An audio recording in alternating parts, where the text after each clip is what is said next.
Today we're reading Yu-Gi-Oh! Family Guy fanfiction. Don't ask me why.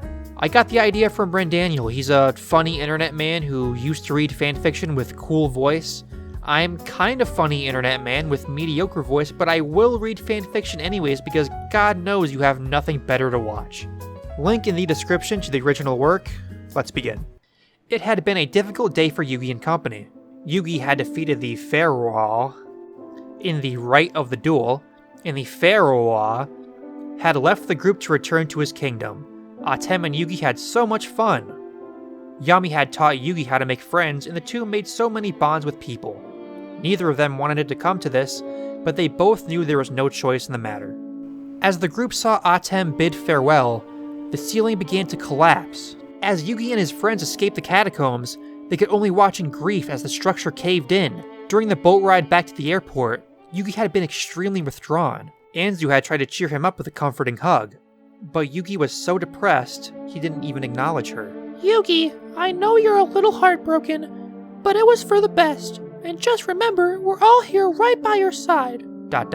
Space ... Don't forget that, Anzu whispered.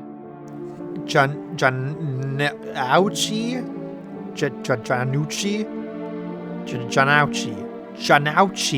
and Honda looked at him and raised their arms. Yugi looked up at her and said gently, "Thank you, Anzu. Everyone. ... Space ... 2 months later.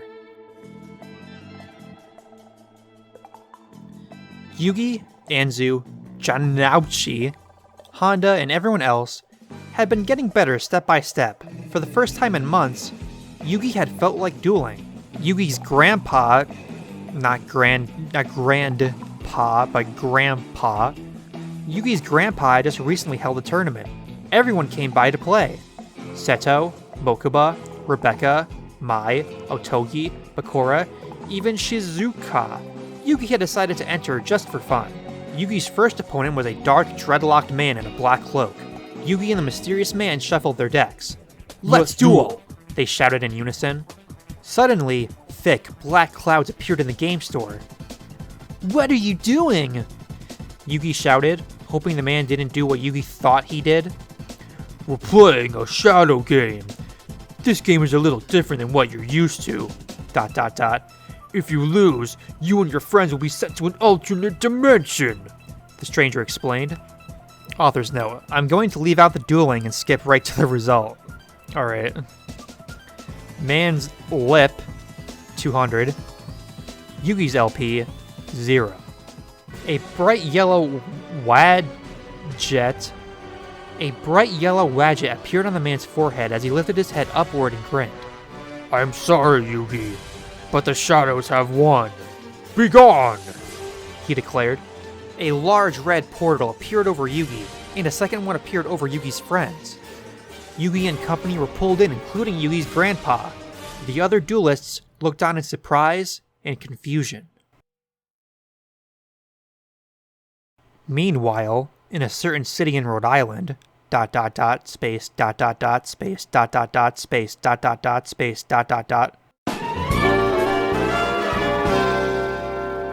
A fat man wearing glasses was in his friend's basement playing poker with a skinny man in a Hawaiian shirt, a fat black man, and a white man in a wheelchair, while a dog was watching standing on his hind legs. 3 8s and a 10. Read 'em and weep, the fat guy in glasses declared. 4 10 and a queen. Oh, beat that, Peter, the man in the Hawaiian shirt declared. Cleveland calls 4 jacks and a 9, the black guy said flatly. 1 queen and 4 kings. Sorry, Peter, but it looks like I win. Give me your wager, the handicapped man said. Oh, come on, Joe. I mean, what's Lois gonna say when she Peter stuttered. Joe pulled out his gun, aimed it at Peter, and turned off the safety. I said hand over your wager, Joe roared. Peter picked up a big glass jar filled with quarters and dollar bills and handed it to Joe. Sigh, so much for Chris's college fund, Peter moaned. Joe clenched his fists, raised his arms in the air, and screamed, Yeah, I'm a fucking winner. Even I think you're a loser, taunted a hobo in the bar. Peter and his dog were walking to the Drunken Clam when Peter said to the dog, "Wait, I thought they were already in the bar." Because it said there was a hobo in the bar that called Peter a loser, so weren't they already in the... Sorry, I forgot this was Yu-Gi-Oh! X Family Guy fanfiction. Why am I poking holes in the plot? How am I going to explain this to Lois, Brian? Peter moaned while chugging his beer at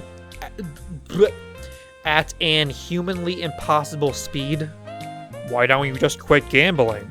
Oh, wait a minute. I forgot. You're a gambling addict, the dog commented. Waiter, another beer! Peter yelled. Peter, you shouldn't drink to solve your financial problems. Alcohol never solves anything. What's the point? You never listen to me anyway, Brian muttered, frustrated. 12 Pawtucket Patriots and a beating from a biker later, Brian was walking Peter home. Peter was too drunk to even stand up straight. Oh my god, Brian, stop! Peter shouted. When Brian stopped walking, Peter declared, I could jump in front of a car and sue the driver for reckless driving to get my gambling money back, Peter said. Peter was about to leap into the middle of the street when Peter tugged on his shirt. So Peter tugged on his own shirt? I know. I could pose as an old Italian count and trick an old lady into leaving me her inheritance, Peter said next. I know this Peter Griffin impression is awful, just bear with me, please. Oh, I know. I can apply for disability benefits, Peter shouted. Peter slammed his empty Pawtucket Patriot bottle against his head in an attempt to give himself brain damage. Ow! Ow! Ow! When the two of them got home, they reached the door when a portal appeared on the lawn, and a group of funny-eyed teenagers fell onto the ground from the portal. Brian, are you seeing what I think I'm seeing? Peter said. Peter waddled up to the group and said to Junauchi, Excuse me, are you the Joey Wheeler in the flesh, or are you just an alcohol-induced hallucination? Peter slurred. First off, drunkie, I'm real. And second, my name is Junauchi Katsuya. Thank you very much, Junauchi muttered, wiping the dust off his clothes. Oh, are the rest of you duelists alcohol-induced hallucinations too? Peter asked. The entire group's sweat dropped and growled, No! As Peter walked inside, Honda asked, Wait up, where are we exactly?